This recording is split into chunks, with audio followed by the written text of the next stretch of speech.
നമസ്കാരം. പത്മ പുരസ്കാരങ്ങൾ പ്രഖ്യാപിച്ചു കഴിഞ്ഞു, കൊടുത്തു കഴിഞ്ഞു.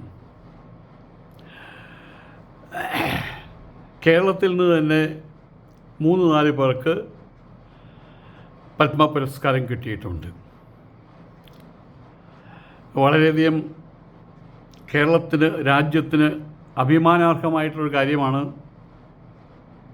കേരളത്തിലെ നവോത്ഥാന നായകനായിട്ടുള്ള ശ്രീ വെള്ളാപ്പള്ളി നടേശൻ അവർക്ക് പത്മവിഭൂഷൺ ലഭിച്ചത്. അത് ഒരു വ്യക്തി, ശ്രീ വെള്ളാപ്പള്ളി നടേശൻ എന്നൊരു വ്യക്തിക്ക് കിട്ടിയ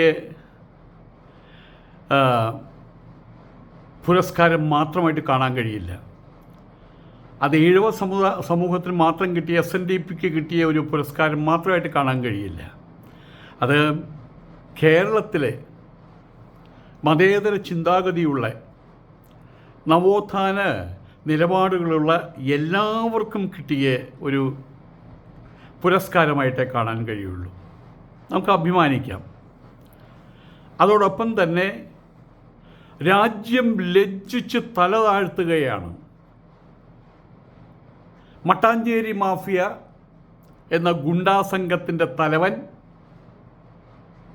മമ്മൂട്ടി, അയാൾക്കും കിട്ടിയിട്ടുണ്ട് പത്മ പുരസ്കാരം. അത് കേരളത്തിന് അപമാനമാണ്. എത്രയോ സിനിമാ രംഗത്ത്, സാഹിത്യരംഗത്ത്, കലാകായിക രംഗത്തൊക്കെ എത്രയോ വലിയ ആളുകൾ, ഇതിനർഹരായിട്ടുള്ള എത്രയോ ആളുകളുണ്ട്. പക്ഷെ അതിനെല്ലാം മാറ്റി നിർത്തിയിട്ട് എന്തുകൊണ്ടാണ് കേരളത്തിലെ മതേതര ഭാവങ്ങളെ, അതുമായിട്ട് ജീവിക്കുന്ന കേരളീയരെ, കേരളത്തിലെ നല്ലവരായിട്ടുള്ള ആളുകളെ, എപ്പോഴും ഞാൻ പറയാറുണ്ട്, മാനസ സരോവരം പോലെ കിടക്കുന്ന കേരളം, അതിനെ കുത്തിക്കലക്കി അടിയിലുള്ള ചേറയ്ക്ക് മേലോട്ട് കൊണ്ടുവന്ന് നാശകോശമാക്കി മാറ്റുന്നതിന് മുൻപിൽ നിൽക്കുന്നത് ഇവിടുത്തെ ഇസ്ലാമിസ്റ്റുകളാണ്, തീവ്ര ചിന്താഗതിയുള്ള മുസ്ലിങ്ങളാണ്. എല്ലാവർക്കും അവരുടേതായിട്ടുള്ള അവരുടേതായിട്ടുള്ള ഭാഗധേയം വഹിക്കാനുണ്ട്. ഇപ്പോൾ ഇന്നലെ കിട്ടിയ ന്യൂസാണ്, തിരുവിതാംകൂർ ഭാഗത്ത് ബംഗ്ലാദേശികൾ ഖുറാൻ പഠനത്തിൻ്റെ പേരും പറഞ്ഞ്, മദ്രസ പഠനത്തിൻ്റെ പേരും പറഞ്ഞ് ബംഗ്ലാദേശിൽ നിന്ന് വന്നിട്ടുണ്ടെന്ന്. തിരുവിതാംകൂറിൽ എത്തിയെന്നർത്ഥം. അവിടെ എന്താ മദ്രസ പഠനമില്ലേ ബംഗ്ലാദേശിൽ? അത് ഈ പാകിസ്ഥാനിലുണ്ടല്ലോ, അവിടെ പോയിക്കൂടെ? അപ്പോൾ കേരളത്തിൽ വന്നത് ഇത്രയും പോകുന്നൊരു ഗ്രന്ഥം, ഇത്രയുണ്ട് ആയിക്കൂടി ഗ്രന്ഥം, കിതാബ്. അത് പഠിക്കാൻ വേണ്ടി അവിടെ നിന്ന് ഇവിടെ വരേണ്ട ആവശ്യമില്ലല്ലോ. അപ്പോൾ ഉദ്ദേശ്യം മറ്റു പലതാണ്. ഇപ്പോൾ മട്ടാഞ്ചേരി മാഫിയ അവർ തങ്ങളുടെ ഇസ്ലാമിസം പടർത്താൻ, ഇസ്ലാമിക തീവ്രവാദം പടർത്താൻ അവരുടെ മേഖല അവർ കണ്ടെത്തിയത് സിനിമയാണ്. രാഷ്ട്രീയ രംഗം മാത്രം തീവ്രവാദം പടർത്തിയിട്ട് കാര്യമില്ലല്ലോ, കൈപ്പിടിയിൽ ഒതുക്കിയിട്ട് കാര്യമില്ലല്ലോ. അതിപ്പോൾ ജിഹാദി രാഷ്ട്രീയമായി കഴിഞ്ഞു കേരളം, നമ്മൾ കാണുന്നുണ്ട്. തിണ്ണ നരങ്ങില്ല എന്ന് പറഞ്ഞ് നടക്കുന്ന നേതാക്കന്മാർ മുഴുവൻ തലയെക്കെട്ടുകാരുടെ വീട്ടിൽ പോയിട്ട്, അവിടെ പോയിട്ട്, ആഭ്യന്തരമന്ത്രി അടക്കമുള്ള ആൾക്കാർ അവിടെ പോയിട്ട്, ഇങ്ങോട്ട് വിളിപ്പിക്കുകയല്ലേ വേണ്ടത്, അവിടെ പോയിട്ട് വണങ്ങുന്നൊക്കെ നമ്മൾ കണ്ടതാണ്. സാഹിത്യരംഗത്തെ പുരസ്കാരങ്ങൾ, സംഗീത രംഗം, ഏത് രംഗം എടുത്ത് നോക്കിക്കഴിഞ്ഞാലും അവിടെ എല്ലാം ഈ പിടിമുറുക്കൽ പദ്ധതി നടന്നുകൊണ്ടിരിക്കുകയാണ്. 2 തരത്തിലാണ് കാര്യങ്ങൾ നടത്തുന്നത്. ഒന്ന്, അവരവരുടെ സ്വാർത്ഥ താല്പര്യ സംരക്ഷണത്തിന് വേണ്ടി ഇസ്ലാമിസ്റ്റുകൾ അവരവരെ തന്നെ ഉയർത്തുന്നു. രണ്ടാമത്, അവർക്ക് ഇഷ്ടമില്ലാത്ത ആളുകളെ അവർ പറ്റാവുന്നത് അധിക്ഷേപിക്കുന്നു, അപഹസിക്കുന്നു, ഇകഴ്ത്തുന്നു. ഇവിടെ പത്മ പുരസ്കാരം, പത്മവിഭൂഷൺ കിട്ടിയ ശ്രീ വെള്ളാപ്പള്ളി നടേശനെക്കുറിച്ച് എന്തെല്ലാം അപഖ്യാതികൾ, അധിക്ഷേപങ്ങൾ പറയാമോ? അതെല്ലാം പറഞ്ഞു കഴിഞ്ഞ് ഡിക്ഷണറി നോക്കിയിട്ട് അതിലുള്ള സകല വൃത്തികെട്ട വാക്കുകളും എടുത്ത് പ്രയോഗിച്ചു കഴിഞ്ഞിട്ടുണ്ട്. അപ്പുറത്ത് ഈശ്വരതുല്യൻ എന്നുള്ള രീതിയിൽ, ആരാധ്യൻ എന്ന രീതിയിൽ, കേരളത്തിൻ്റെ അഭിമാനം എന്ന രീതിയിൽ തട്ടി ഉയർത്തുകയാണ് മട്ടാഞ്ചേരി മാഫിയയുടെ തലവനെ, ഗുണ്ടാ സംഘ തലവനെ മമ്മൂട്ടിയെ. കേരളം കാണുന്നുണ്ട്, പ്രതികരിക്കും, സാവകാശം. അങ്ങനെയാണ് കേരളത്തിൽ നടന്നിട്ടുള്ള കാര്യങ്ങൾ. രണ്ട് മേത്തച്ചികളെ മുൻപിൽ നിർത്തിക്കൊണ്ട് പിന്നിൽ നിന്ന് കളിക്കുകയാണ് ഈ മട്ടാഞ്ചേരി മാഫിയ തലവൻ.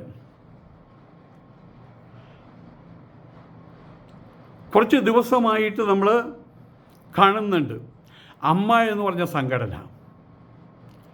അമ്മ എന്നുള്ള പേര് പോലും ഇസ്ലാമികമല്ല എന്നുള്ളത് കൊണ്ട് അതിനെ ഇപ്പോൾ ആളുകൾ വിളിക്കുന്നത് ഉമ്മ എന്നാണ്, അൽ ഉമ്മ.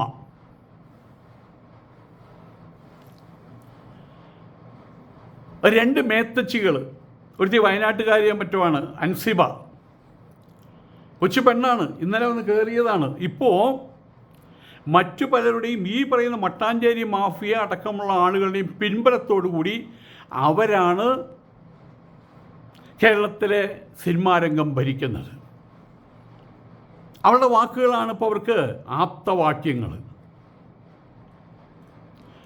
ഇവിടെ ശാരദയുണ്ടായിരുന്നു, ഷീലയുണ്ടായിരുന്നു, ജയഭാരതി ഉണ്ടായിരുന്നു, വിജയശ്രീ ഉണ്ടായിരുന്നു, എത്രയോ വലിയ നടന്മാർ, സുകുമാരി അമ്മയുണ്ടായിരുന്നു, KPC ലളിതയുണ്ടായിരുന്നു, കവിയുറപ്പന്നമ്മയുണ്ടായിരുന്നു. അവരൊന്നും കാണിച്ചു കൂട്ടാത്ത തിമർപ്പാണ് ഈ അൻസിബ ഹസൻ എന്ന് പറയുന്ന ആ മേത്തച്ച് കാണിച്ചുകൊണ്ടിരിക്കുന്നത്. അതിൻ്റെ പുറകിൽ നിന്ന് ആൾക്കാർ പറയുന്നു ആ പെൺകുട്ടി സംതിങ് സ്പെഷ്യലാണ്, അസാമാന്യമായിട്ടുള്ള കഴിവുകളുണ്ട്, അവർക്ക് സംസാരിക്കാൻ അറിയാം, അനാവശ്യമായിട്ട് സംസാരിക്കുന്നില്ല, സംസാരിച്ച കാര്യങ്ങൾ വീണ്ടും സംസാരിക്കുന്നില്ല, അവതാരമാണ്.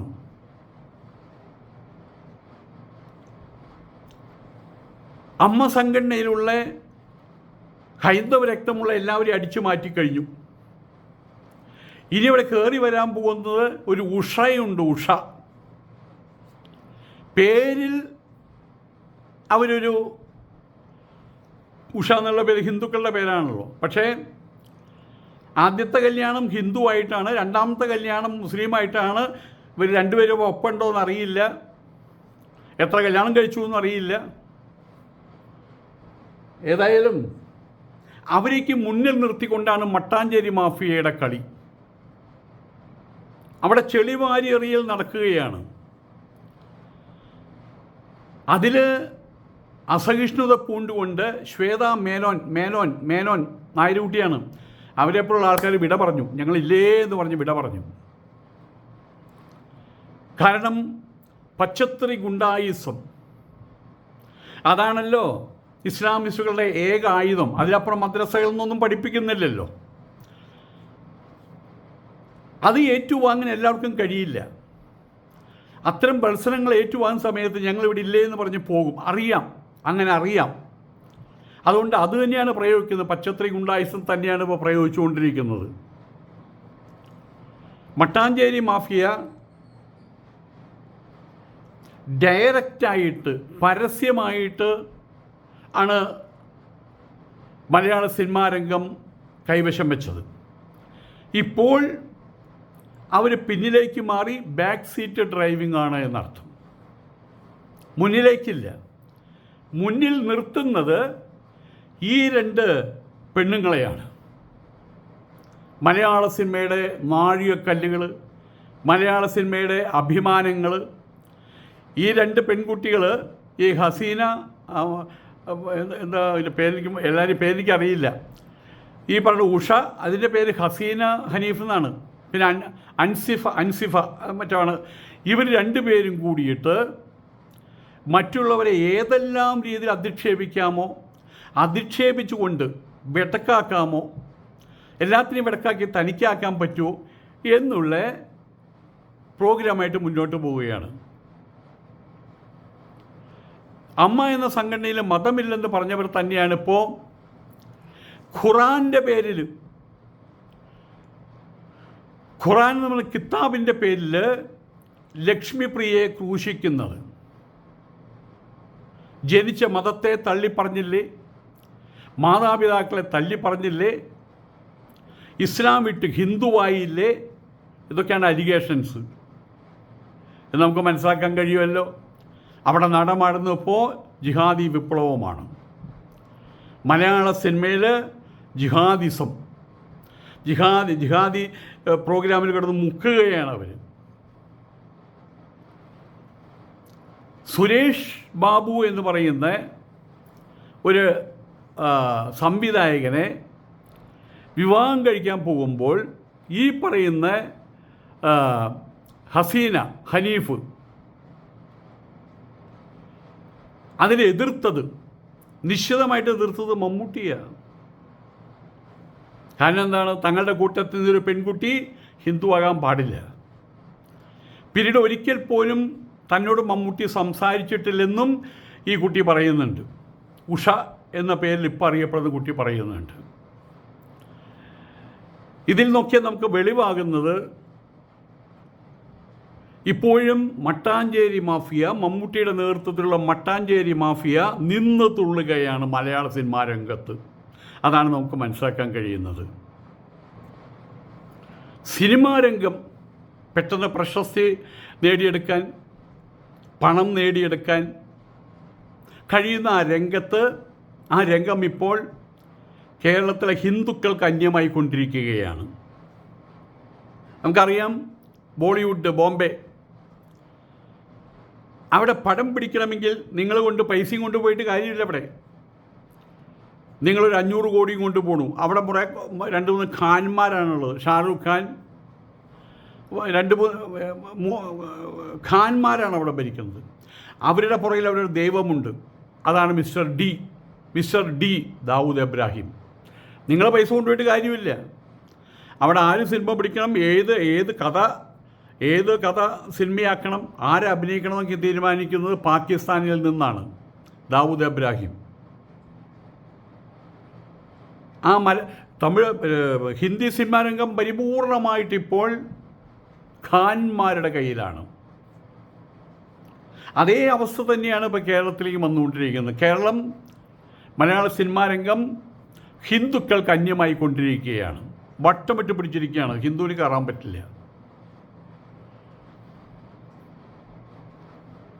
സിനിമാ രംഗത്ത് മാത്രമല്ല, രാഷ്ട്രീയ രംഗത്ത്, സാംസ്കാരിക രംഗത്ത് ഇതേ പ്രവണത കാണുന്നുണ്ട്.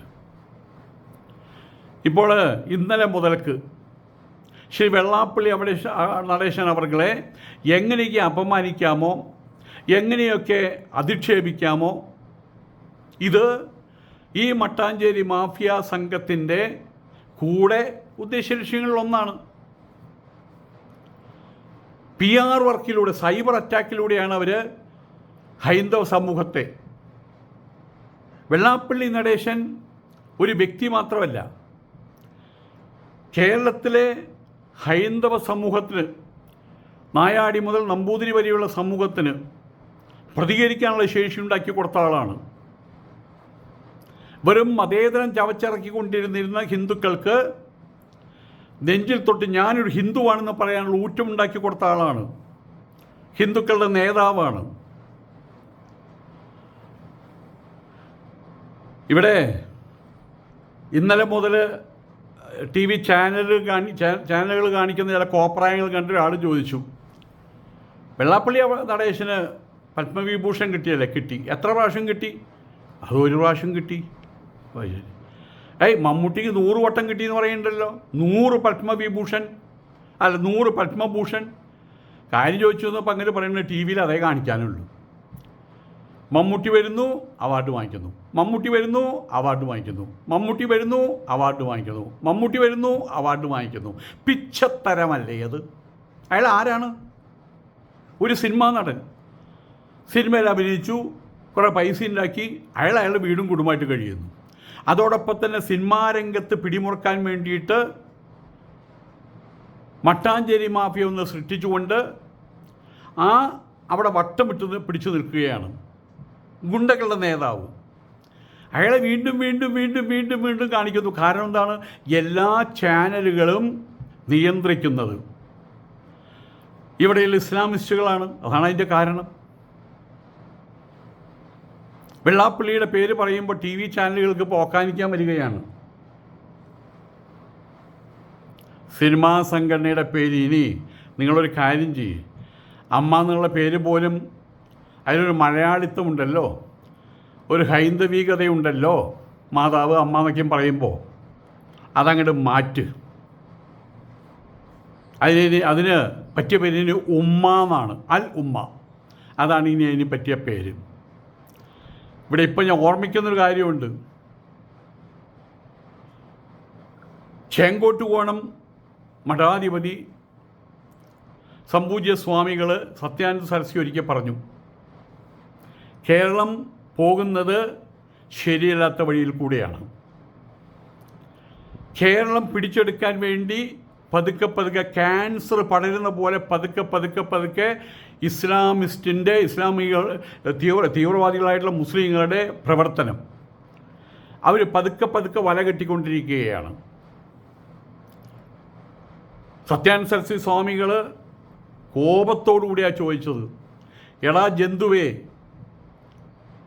കേരളം ഒരു ജിഹാദി കേരളമായി കഴിഞ്ഞാൽ നീ എവിടേക്ക് പോകും? ആ ചോദ്യം എൻ്റെ തലയ്ക്കകത്ത് 10, 12, 14 വർഷങ്ങൾക്ക് മുമ്പ് ചോദിച്ച ചോദ്യമാണ്. ആ ചോദ്യം ഇപ്പോഴും കിടന്ന് മുഴങ്ങുകയാണ്. എടാ ജന്തുവേ, ഇപ്പോൾ ജിഹാദി കേരളമായി കഴിഞ്ഞു. എടാ ജന്തുവേ, അന്തസ്സായിട്ട് അഭിമാനത്തോടു കൂടിയിട്ട് ആരുടെയും അധിക്ഷേപവും ആരുടെ ചവിട്ടും കൊള്ളാതെ ജീവിക്കാൻ ഇനി നിനക്ക് കേരളത്തിൽ പറ്റില്ല. അങ്ങനെ പറ്റാതെ വന്നാൽ എടാ ജന്തുവേ, നീ എവിടേക്ക് പോകും? നമസ്കാരം.